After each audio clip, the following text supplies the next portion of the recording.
the name of the Father, and of the Son, and of the Holy Spirit. Amen. The Lord be with you. A reading from the Holy Gospel according to John.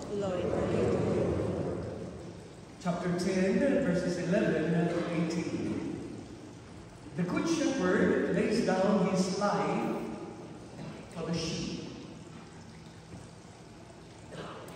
Jesus said, I am the good shepherd. A good shepherd lays down his life for the sheep. A hired man who is not a shepherd and whose sheep are not his own sees a wolf coming and leaves the sheep and runs away. And the wolf catches and scatters them. This is because he works for pay and has no concern for the sheep. I am the good shepherd, and I know mine, and mine know me. Just as the Father knows me, and I know the Father, I will lay down my life for the sheep. I have other sheep that do not belong to this fold. These also I must lead, and they will hear my voice. And there will be one flock, one shepherd. This is why the Father loves me, because I lay down my life in order to take it up again. No one takes it from me, but I lay it down on my own. I have power to lay it down and power to take it up again. This command I have received from my Father.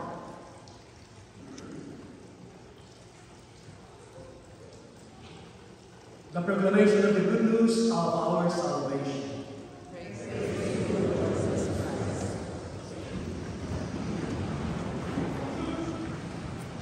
In the name of the Father, and of the Son, and of the Holy Spirit. Amen. Many of us, I do believe, are not as much as oriented with the life of a herd or a flock of sheep. And most of all, probably all we can see would be an image of the Good Shepherd with a staff and probably a little bit of a cap or something, and that's it, with a sheep. Or maybe there are those that would be like a shepherd who carries a lamb on his back. But what is that after all if we don't have so much of that kind of orientation, unless you have your sheep, in your fields, in your ranches. But let us try to take this into consideration, especially with our children. When I was a little bit younger, I had a story probably related to this. And it was a story about the boy who cried wolf. Remember that story? Are you of my age? Anyway, let's give this for the sake of the children. And there was one time in the meadow, a boy was asked by his parents to go out into the field and take care of the sheep. And the boy was a little bit of, I don't like to, but I like to. During that time, there were no gadgets yet. Anyway, put that aside. So what happened was, he was there, and the sheep was all around enjoying, and he was also enjoying. But after a while, he got bored. And you know what happened? He cried out, wolf, wolf, wolf! And when the village people heard, who were working out there in the field, heard of the word wolf, wolf, they immediately ran all the way to the boy and said, what happened, what happened? And said, that was only for fun. It was just a joke. But anyway, the parents, the villagers, the elders who were working said, oh, it's just a little boy, mischievous from time to time. And so they left work again. And while they were working, the boy was also enjoying, probably shooting some birds and dragonflies and so on. After a while, again, he got bored. And so he shouted again, "Wolf! Wolf! Wolf!" And immediately, automatically, the villagers went all the way up again to the hill and tried to go on a rescue. And again, the same thing. The boy said, "I fooled all of you." And anyway, probably just like you, just like me, from time to time, we're so patient. And so we get back to our work and say, "Okay, just be good. Okay, take care of the sheep." Now, they're all the time in the field working. What happened? In the story, it ended up, well, believe it or not, he did not get bored anymore. He was trying to enjoy and play with the sheep when, lo and behold, there was this wolf coming into the flock. And so, with him seeing the wolf, he cried out, "Wolf! Wolf! Wolf!" But what do you think? The villagers said, "Oh, he must just be joking." And the end of the story was the boy was killed together with the sheep, and the sheep were scattered. End of the story. What is the message? The boy who cried wolf. Children, how many times do we fool our parents? Parents, husband, how many times do you fool your wife? Wife, how many times do you fool your husband? And so on and so forth. Now, we are now talking about not the good shepherd that was probably in the boy who cried wolf. But let us get into the good shepherd that is presented to us all the way from our first reading to the second reading, to take into consideration what are the elements of being a good shepherd. But before anything else, when Jesus said, "I am the good shepherd," the good shepherd who lays down his life for the sheep, the good shepherd who listens, who knows his sheep, and his sheep know him, and so on and so forth. But let me just give you a little example. You see the beauty of this fountain, right? From the back, can you see? All right? Let me just do something for you, not only to think of, but probably help me out with our reflection today. I went into the outlet and I take the plug out.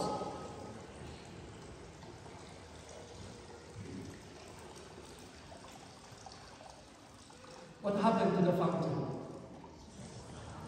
It stopped. I plug it in, little by little, with your patience.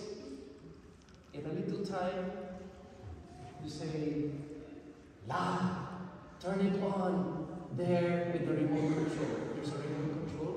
You can turn it on, and it will begin to flow again. Okay?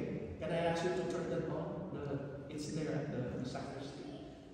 And in a little while, you will see that the fountain works again. What am I trying to drive at? A good shepherd can be summarized into the word plug. P-U-L-G. And the challenge is, you plug in and you work. You function. Plug it out, then you're dead. D-E-D, as dead as the fountain. Thank you so much for helping me out. We're done. Now it's working. Thanks for your patience. What am I trying to drive at? Why? Because if you plug in to the good shepherd, what happens? You know that the good shepherd provides energy. The good shepherd provides all that is needed for this fountain to function. The good shepherd protects his sheep. He protects you. He protects us. The good shepherd in the church.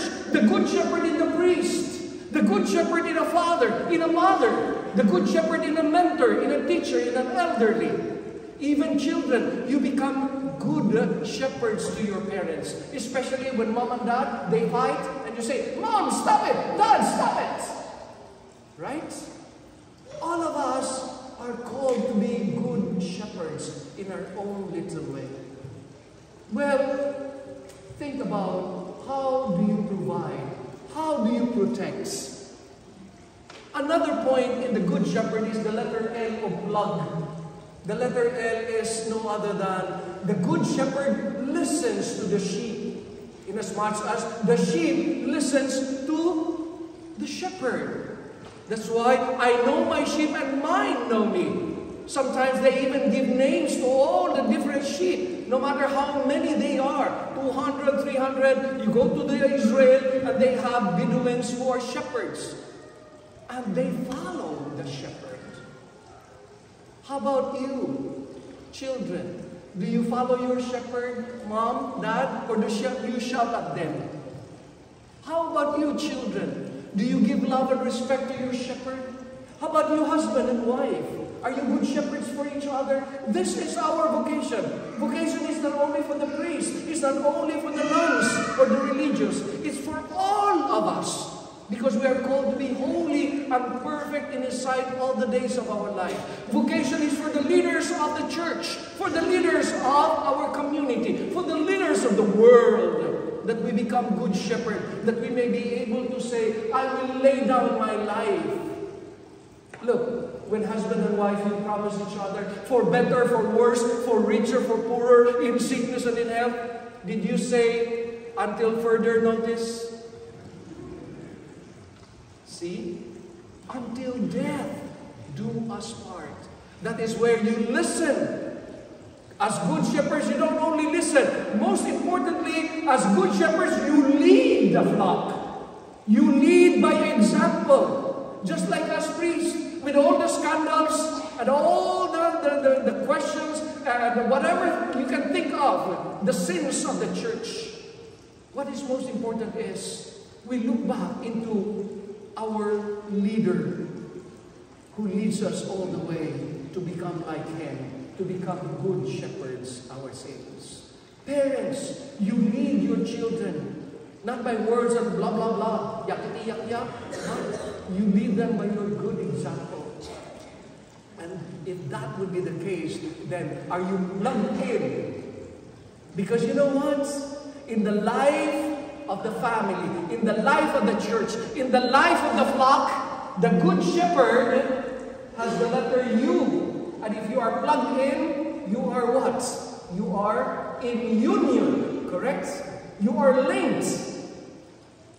And if you are linked, what would you see in a relationship? Again, as husband and wife, there is the you that I can only think of in a relationship, and that is the joy of you understanding. And that is to stand under. When the good shepherd was carrying the lamb, he was standing under the lamb. Do you stand under your husband? Do you stand under your wife? Do you stand under your children? Do you stand under your parents? Understanding is definitely a way for us that the flock, the church, the family is like a confessional box. It's not a Supreme Court where there will always be judgment, reward, and punishment. But if you take your house, a home to be like that, of a confessional box, it is where you don't need to be judged. But all you've got to do is just open up, confess your sins. And what happens? The priest definitely in the confessional box would not say, you're doomed to die, you're going to hell. No. But by the great formula that comes from the Good Shepherd when he says, "Et ego te absolvo a peccatis tuis, in nomine Patris, et Filii, et Spiritus Sancti," it is the joy of forgiveness. Then you go out in peace. And how do you feel so much so after getting out of that confessional box? Whew! I'm okay. Thank God, I'm forgiven. TGIF. Thank God, I'm forgiven. Are you? Only if you ask for forgiveness. St. Augustine reminds us that God has created you even without your help and without your knowledge, but He cannot save you without your asking for it, without your asking, and without your saying yes to the Lord. Are you making your home like that of a confessional box, where there is peace and reconciliation, forgiveness and joy? Or are you making your place, your house, to become a Supreme Court where there will always be distrust, there will be accusations, there will be judgments, and there will never ever be understanding, and there will never ever be unity? Last but not least, PLU, what's next? G. Aha. Well, the Good Shepherd, obviously with the letter G, the Good Shepherd guards his sheep. The Good Shepherd guides his sheep. The Good Shepherd gathers his sheep back to the fold, right? Husband, do you gather the members of your family? Wife, do you gather the members of your family? Children, do you want to become instruments, not to scatter, but to bring them back all together? This is the joy. You plug in, and you're off. Or it's the other way around. You plug out, and you're dead. You know, what is the reverse of plug? G-U-L-P. What does that mean? If you don't plug in to the life of a Good Shepherd, you may end up being gulped. What does it mean, the word gulp? You will be swallowed. Swallowed by anger, swallowed by distrust, swallowed by anything, bitterness, and so on. And so today, let us be reminded that on this prayer, World Prayer for Vocations, we are not only called to become parents, priests, or leaders, but we are invited to be holy and perfect in His sight, to become good shepherds in our own little way. But first things first, that we will plug into this wisdom, this word that becomes flesh, that we will be sustained in the most precious body and blood of Jesus, the Good Shepherd Himself, who comes into our very hearts. As the saying goes, Nemo dat quod non habet. You cannot give what you do not have. And let us once again receive the gift of becoming a good shepherd, of whom Jesus reminds us, invites us, that we may be able to say, like Mama Mary, here I am, Lord. Yes, fiat voluntas tua. Let us bow down our heads for a moment. Let us praise and thank God for giving us this great opportunity to pray, reflect, and celebrate with joy that in each and every one of us is the joy and the life of the Good Shepherd. Here I am, Lord. Is it I, Lord? I have heard you calling in the night. I will go, Lord, if you lead me. I will hold your people in my heart. For if we love one another, God will live in us in perfect love, says our Good Shepherd.